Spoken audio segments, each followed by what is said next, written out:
तुम्हाला मागच्या व्हिडिओमध्ये सांगितलं होतं की आता ह्या जे माझ्या बरण्यांचं कलेक्शन आहे ना, आता ह्या बरण्यांचं माझ्या छोट्या छोट्या बरण्या आहेत. आता याचे जे स्टिकर आहे ना, ते स्टिकर मी कशा प्रकारे काढलं याचा मी शॉर्ट व्हिडिओ केला होता.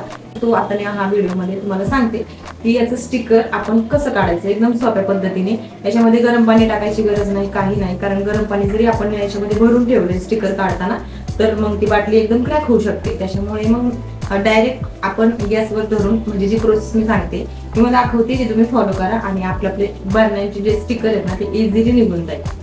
तर चला सगळ्यात आधी गॅस चालू करायचा आहे आणि ही जी बरणी आहे ना रिकामी आहे त्याचं झाकण वगैरे तसंच ठेवायचं आणि गरम करून घ्यायची आहे. पण एवढी पण अशी गरम नाही करायची की जेणेकरून चटका बसेल किंवा तिला तडा जाईल. जरा थोडंसं राऊंड करून थोडी गरम करून घ्यायची आहे. हाताला जरा असं थोडं गरम लागेल असं आणि लगेच नाकाने थोडंसं कडेने जे स्टिक आहे ना ते काढून एकदम एकसारखं व्यवस्थित असं निघून जातं. बघा अशा प्रकारे 2 मिनिटात आपलं हे स्टिकर निघून जातं. पुन्हा गार झालं का पुन्हा गॅसवर धरून हीच प्रोसेस चालू करायची. बघितलं तुम्ही अशा प्रकारे मी ह्या बर्नीचं स्टिकर एकदम इझिली आणि 2 मिनिटांमध्ये काढलेलं आहे.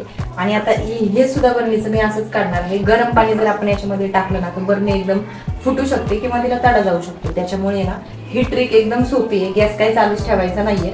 जरा थोडंसं गरम करायचंय, म्हणजे गरम केलं तर आपल्या हाताला जाणवतं. जरा थोडंसं गरम लागलं की मग लगेच आपण ते स्टिकर काढायचे आणि जिथे जिथे परत पुन्हा गार झालं का थोडंसं पुन्हा गरम करून परत ते स्टिकर ओपन करायला मदत होते. हे जे आहे ते घासणीने घासून निघून जातं. म्हणजे आपण तुम्ही तारेची घासणी किंवा स्क्रॉच बाईट लावली ना तरी सुद्धा इझिली हे निघून जातं आणि एकदम छानपैकी आपल्या बरण्याची स्टिकर पूर्ण रिमूव्ह होतात. तर चला ही ट्रिक तुम्हाला कशी वाटली कमेंट करून नक्की सांगा. आपल्या चॅनलवर नवीन असाल तर सबस्क्राईब करा आणि तुम्हाला अशीच छान छान व्हिडिओ पाहायला आवडतील का तर त्यासाठी सुद्धा मस्त अशी एक कमेंट करा. तोपर्यंत भेटू पुढच्या ब्लॉगमध्ये.